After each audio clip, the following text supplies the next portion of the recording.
मकर संक्रांति। ये नाम सुनते ही दिमाग में क्या आता है? पतंगबाजी, तिल गुड़ के लड्डू और छुट्टी? बिल्कुल। लेकिन अगर हम कहें कि इस त्योहार के पीछे महाभारत के एक महान योद्धा, सूरज की चाल और पूरे देश के किसानों की एक गहरी कहानी छुपी है, तो आज हम इसी कहानी की कई परतों को एक-एक करके खोलेंगे। तो चलिए शुरू करते हैं ये सफर। हम शुरुआत करेंगे महाभारत की एक ऐसी कहानी से जिसका एक एक धागा आप देखेंगे कि कैसे विज्ञान से, भारत के अलग अलग त्योहारों से और यहाँ तक कि हमारे किचन तक से जुड़ता चला जाता है। तो हमारी कहानी शुरू होती है महाभारत के मैदान से, एक ऐसे नाटकीय पल से जहां एक योद्धा मौत के बिल्कुल सामने खड़ा था, लेकिन उसने मौत को नहीं बल्कि एक लंबे इंतजार को चुना। जी हाँ, ये थे भीष्म पितामह, कुरु साम्राज्य के रक्षक और अपने समय के सबसे शक्तिशाली योद्धाओं में से एक। लेकिन उनकी असली ताकत उनकी तलवार में नहीं बल्कि एक बहुत ही खास वरदान में थी। उन्हें वरदान मिला था इच्छा मृत्यु का, मतलब उनकी मौत कब और कैसे होगी ये कोई और नहीं बल्कि वो खुद तय कर सकते थे। सोचकर देखिए, मृत्यु पर पूरा नियंत्रण। तो कुरुक्षेत्र का युद्ध चल रहा था। 10 दिनों तक भीष्म अकेले ही पांडव सेना पर भारी पड़ रहे थे। फिर अर्जुन ने उन्हें बाणों से घेर लिया। उनका शरीर जमीन पर नहीं गिरा बल्कि हजारों तीरों की एक शैया पर टिक गया। लेकिन अपने वरदान की वजह से उनकी सांसें चलती रहीं। और उसी बाणों की शैया पर, उस असहनीय पीड़ा में वो पूरे 51 दिन तक लेटे रहे। 51 दिन? आखिर क्यों? इतना लंबा इंतजार किस लिए? यही तो सबसे बड़ा सवाल है ना? जिंदगी और मौत के बीच अटके हुए भीष्म पितामह आखिर किस चीज का इंतजार कर रहे थे? इसी रहस्य में छुपी है मकर संक्रांति की असली कहानी। तो चलिए अब इस रहस्य से पर्दा उठाते हैं, और इसका जवाब जमीन पर नहीं, आसमान में, सितारों में है। भीष्म पितामह इंतजार कर रहे थे उत्तरायण का। ये वो खगोलीय क्षण है जब सूर्य उत्तर दिशा की ओर अपनी यात्रा शुरू करता है, और पुरानी मान्यताओं के हिसाब से ये समय मोक्ष पाने के लिए सबसे शुभ, सबसे पवित्र माना जाता था। अच्छा, यहाँ एक बहुत ही दिलचस्प बात है। पुराने जमाने में ना, उत्तरायण और मकर संक्रांति एक ही दिन होते थे, लेकिन हजारों सालों में पृथ्वी की धुरी थोड़ी सी खिसक गई है। इसी वजह से आज के समय में खगोलीय उत्तरायण तो 22 दिसंबर को हो जाता है, लेकिन मकर संक्रांति यानी सूर्य का मकर राशि में प्रवेश करना वो जनवरी के मध्य में होता है। पर बात सिर्फ विज्ञान की नहीं है, इसकी एक पौराणिक कहानी भी है।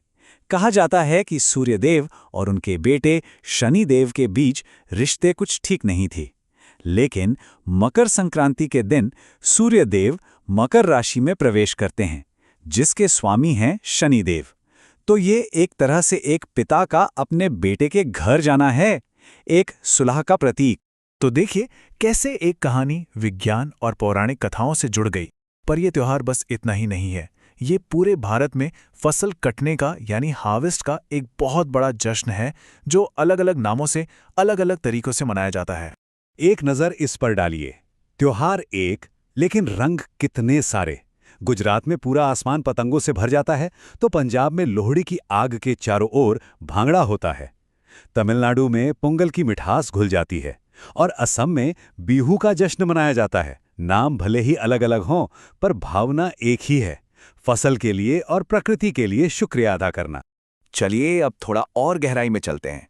कुछ ऐसी परंपराओं को समझते हैं जिनके पीछे सिर्फ रिवाज नहीं बल्कि विज्ञान और सिंबलिज्म का पूरा खजाना छिपा है। सबसे पहला सवाल, तिल और गुड़ क्यों? हर जगह मकर संक्रांति पर तिल और गुड़ से बनी मिठाई ही क्यों खाई और खिलाई जाती है? इसके पीछे का लॉजिक क्या है? इसके पीछे एक नहीं बल्कि कई ठोस कारण हैं। पहला, ये रिश्तों में मिठास का प्रतीक है। दूसरा, आयुर्वेद के अनुसार तिल और गुड़ दोनों की तासीर गर्म होती है, जो सर्दियों में शरीर को अंदर से गर्म रखती है। तीसरा, ये पोषण से भरपूर है, आपको एनर्जी देता है। और चौथा कारण ऐतिहासिक है। तिल को पुराने जमाने में अमरता का प्रतीक भी माना जाता था। ओके, अब एक और मजेदार सवाल।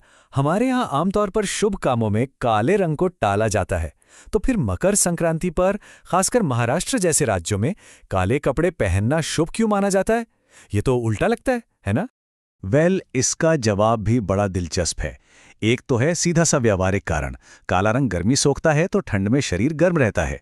दूसरा, ये सर्दियों के अंधेरे को पीछे छोड़कर रोशनी की तरफ बढ़ने का प्रतीक है। इसका एक पौराणिक कनेक्शन भी है, ये शनिदेव को सम्मान देने का एक तरीका है। और आखिर में, ये हमारी काली उपजाऊ मिट्टी को एक श्रद्धांजलि है जिसने हमें फसल दी।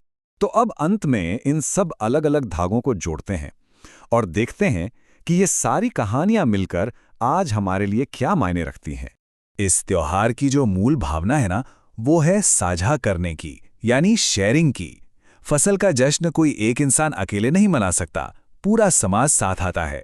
और यही भावना हमें अन्नदान यानी भोजन दान की महान परंपरा से जोड़ती है, जो आज भी उतनी ही जरूरी है।